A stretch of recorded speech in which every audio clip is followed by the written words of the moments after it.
About a week ago, the FBI arrested the man who allegedly owned Silk Road, an online source of illegal drugs that accepted only bitcoins. What is most interesting is that the FBI has not yet been able to seize over 600,000 bitcoins without his password. The FBI can't crack it, or maybe they don't want to crack it. Maybe they want to use it as an excuse to try to shut down Bitcoin.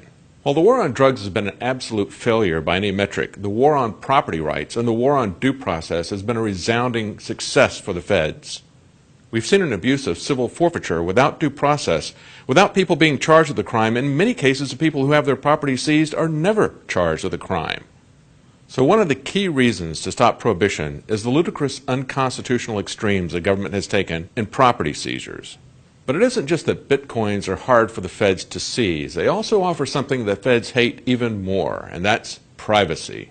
Under the Bank Secrecy Act, financial institutions are required to report transactions to the feds and must also, quote, know, in other words, verify, customer identities.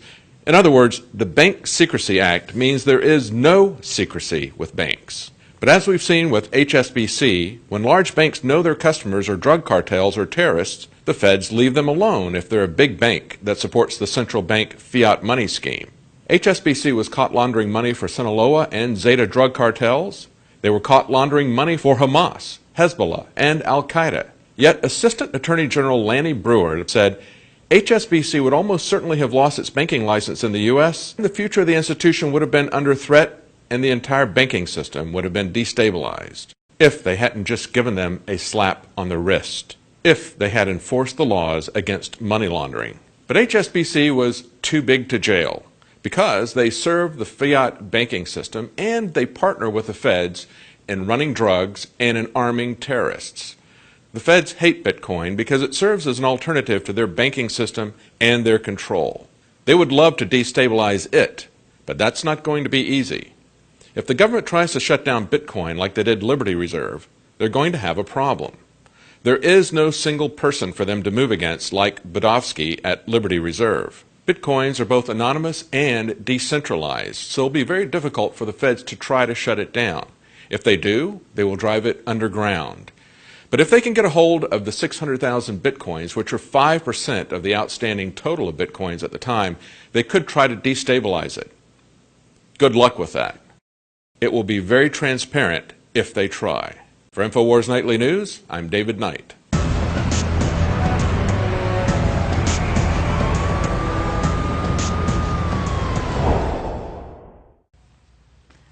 We take this business of waking people up very seriously here at InfoWars. That's why we have such a huge outreach operation. And it wouldn't be possible without the InfoWars magazine.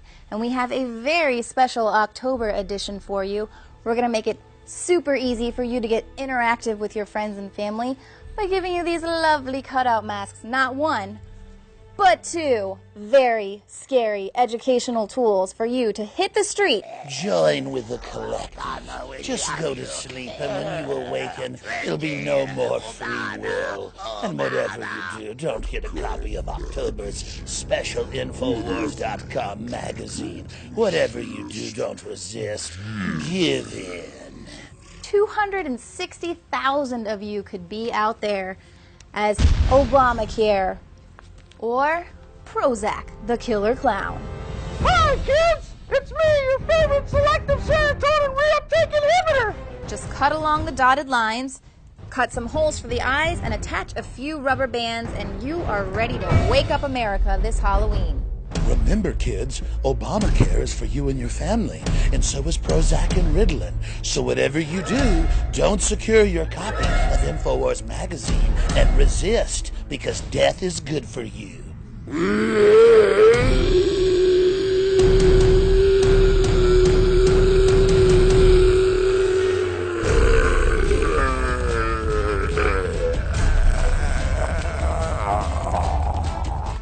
You can pick up your copy today at the InfoWars store. You can always buy these in bulk at cost, and for a limited time, the annual subscription is just $39.95. Call now because operators are standing by. Obama will have you. Because people need to